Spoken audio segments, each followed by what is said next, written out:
Shalom à tous. Baruch Hashem, on a un cadeau extraordinaire de notre génération qui est le Jardin de la paix qu'on va étudier ensemble, continue d'étudier ensemble. Et on va voir un chapitre à Botaï. Mesdames, je vous en prie, c'est pas le moment d'écouter.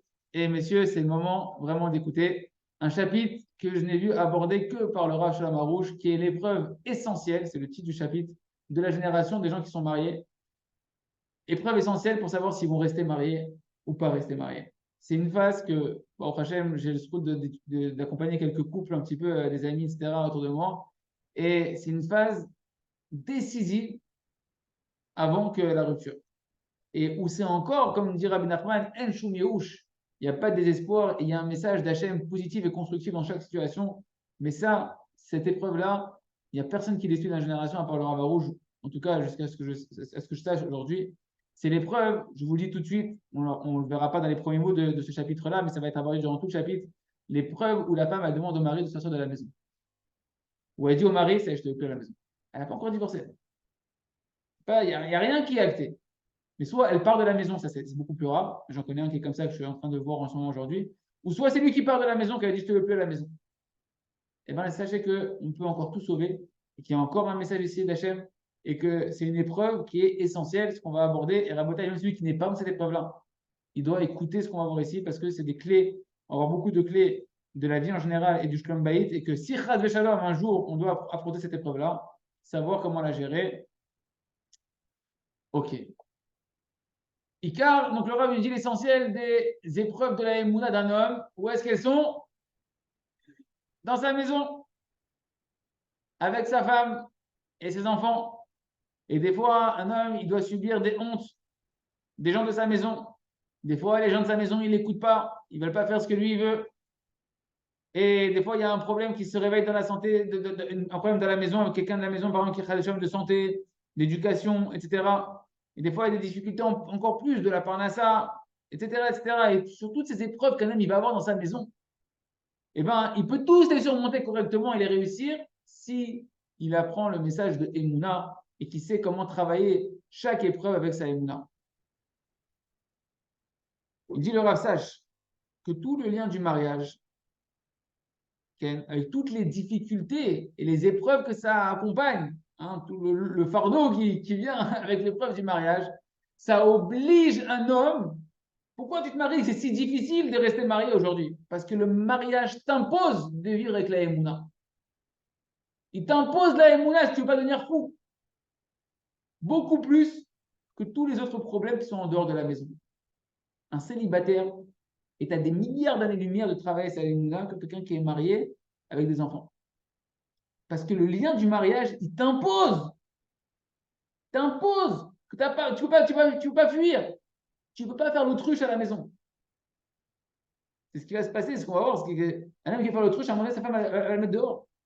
Ah, l'autre, il est en cohabitation. Ah, ça y est, tu m'as fatigué, on ne sait pas. Chacun prend son chemin. Mais ta femme, tu ne peux pas faire ça.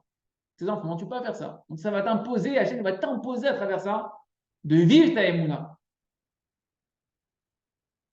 C'est pourquoi, les amis, il nous dit le Rav, l'essentiel du tikkun d'un homme. Tu veux faire ta réparation, tu veux faire ta mission sur terre. Ça commence seulement lorsqu'un homme, il se marie. C'est là où tout commence. Parce que tant qu'un homme, il n'est pas marié, alors il peut s'arranger, comme on l'a dit, il peut se faire des. Il arrondit les angles comme il a envie. Il n'a pas besoin de travailler véritablement en profondeur sur sa émouna. Mais lorsqu'une personne, ça y est, elle est mariée, elle passe sous la choupa. C'est bien ça, Rabotai, je vous assure, si vous comprenez ce que je vais dire, le mot que le Rav il dit ici, si vous le comprenez, vous le gardez dans votre tête, vous l'accrochez dans votre voiture, dans votre bureau, dans votre bétamidrage, dans votre sidour, dans votre partout. Si vous comprenez ça, vous sauverez votre couple et vous réparez tout ce que vous avez réparé. Et vous aurez une vie merveilleuse. Il dit le Rav, lorsqu'un homme il se marie, il reçoit quoi comme cadeau d'Hachem? Son véritable baromètre, son véritable curseur. Où t'en es dans ta émouna? Il n'y a que à travers ta femme et ce qui se passe dans ta maison que tu peux savoir véritablement où tu en es dans ta émouna. Sans ça, un homme, il n'en sait rien du tout. Il peut croire qu'il est le plus grand des tzaddik, le plus grand Baal Emouna. C'était la première histoire qu'on avait vue au début du livre, rappelez-vous, du fameux à Parouche, à Gadol Shlita, le grand ascète, qui n'était pas marié, que tout le monde le prenait pour un grand sadique. Et Mouna Cacahuète. Pourquoi? Tu n'as pas eu les épreuves, les vraies épreuves des mois, tu ne les as pas eues. Et donc, un homme, quand il se marie, il va être obligé de travailler dans sa émouna et voir comment Hachem, il lui répond où tu en es dans ta émouna à travers la joie de ta femme, à travers les insultes de ta femme, à travers les encouragements de ta femme, à travers. Eh, à Botaï, je vous assure, je le vois de mes propres yeux. Depuis 13 ans que je suis avec le Rav. Quand Hachem, il veut te dire que tu as beaucoup à travailler, ta femme, elle te fait comprendre que tu es un tocard. Quand Hachem veut te faire comprendre que tu as évolué, ta femme a dit que tu es un sadique, tu es le meilleur, je t'aime. C'est pas normal. Il n'y a que Hachem. J'en parlais hier avec le Rav. Je vous dis, voilà, je vous donne un petit truc personnel, entre parenthèses. J'en parlais hier avec le Rav dans la voiture. Il m'a dit, ça, c'est l'indication que oui, tu progresses. Par rapport à ta femme, comment ça se passe. Okay. Par exemple, un homme, il n'est pas marié.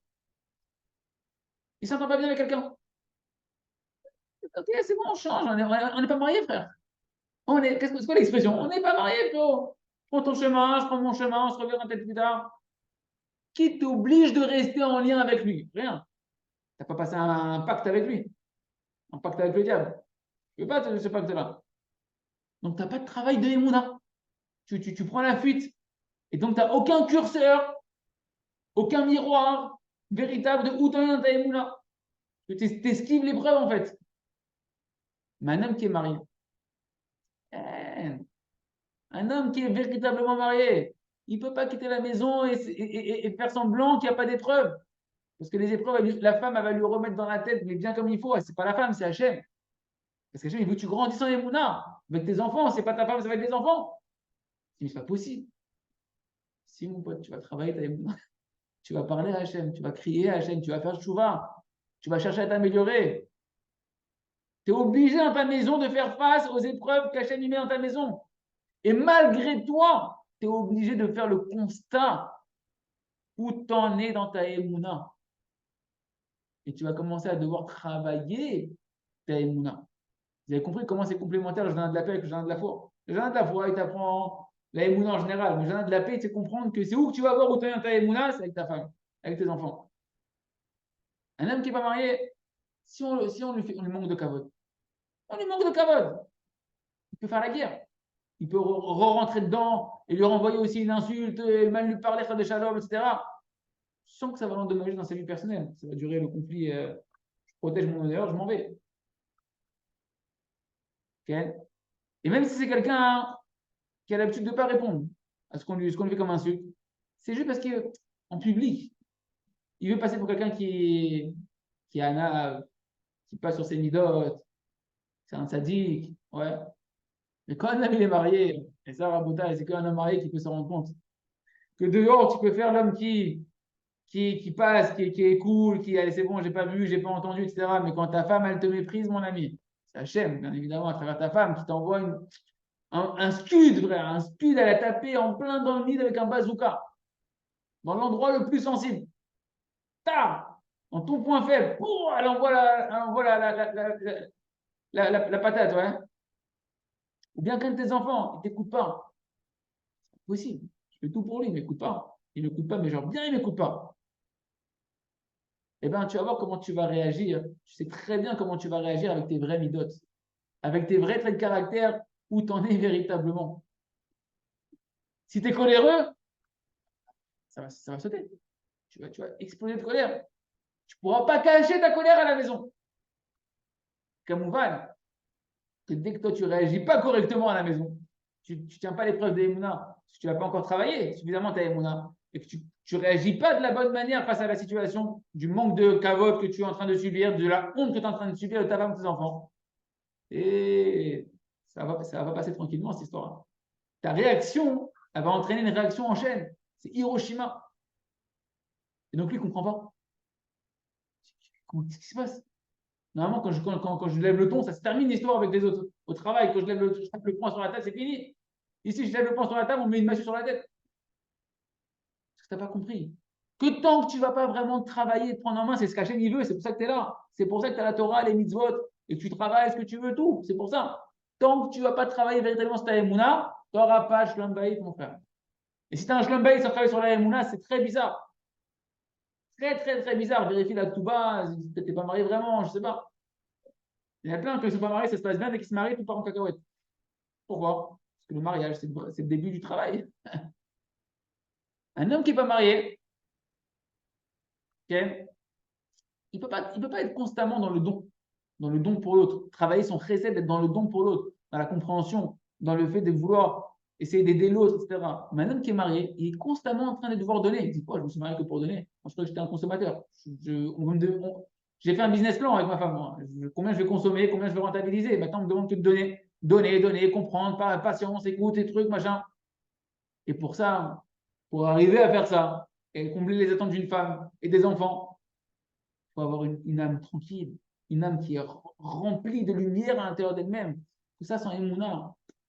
Ça te gonfle, combien on va écouter, combien de trucs, pas le temps. Je suis fatigué, je rentre du travail, laisse-moi devant mon truc, là, je vais me détendre un petit peu. Un homme, oui, un homme qui n'est pas marié, encore quelques petits exemples pour aujourd'hui. Un homme qui n'est pas marié peut faire un spectacle, être un homme joyeux, un homme convivial, sympathique. C'est le chevremen, c'est le sympathique de la bande, etc. Et tout. Mais quand il est marié, alors on voit vraiment dans ta maison, tu vas voir vraiment où t'en es dans ta joie. Quelle joie véritable t'as atteinte. Tu dois réjouir ta femme, qu'elle est en pleine dépression en ce moment post-natal. Ouais, pour être gentil. Elle fait le baby blues. Tu vas devoir maintenant réjouir tes enfants, leur rendre la vie belle. Combien il faut être joyeux déjà toi-même pour pouvoir aller, en plus de tes rasseras de ta journée, aller maintenant réjouir les rasseras de ta femme, la rassera de tes enfants, etc. Et ça, si quelqu'un n'a pas la émouna, que tout vient d'Hachem, qu'il est heureux de sa part, il n'a pas les forces. Il n'a pas les forces. Il ne veut même pas rentrer à la maison. Quand les enfants ils sont endormis, quand ma femme elle est déjà connectée avec ses copines au téléphone, là, je rentre à la maison. Comme ça, je suis tranquille. Ou Bichlal, il me dit le Rav, toutes les relations humaines qu'on a en dehors de la maison, en réalité, on n'est pas conscient, mais c'est une tonne de calcul personnel. De je donne pour recevoir. C'est du business. C'est du business. Ten lié, tenecha. Tu me donnes, je te donne. On fait un échange. Et c'est qu'en fait un spectacle de déguisement que chacun en fait il recherche son honneur, il recherche l'estime de l'autre, son statut, sa parnassa, etc., etc., etc. C'est la génération d'aujourd'hui, de toutes les générations en particulier, on le voit très fortement aujourd'hui.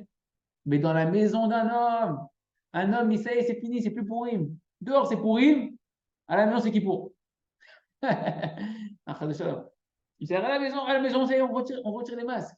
À la maison, le déguisement, il tombe. Tu retires tes habits du travail, tu n'es plus docteur Tartampion, tu n'es plus monsieur l'avocat, tu n'es plus monsieur le machin, tu n'es plus l'homme d'affaires, tu n'es plus le sympathique. Tu es qui tu es. Hachem, il te met en face de toi et tu te comportes vraiment comme là où tu en es, avec le travail que tu as à faire.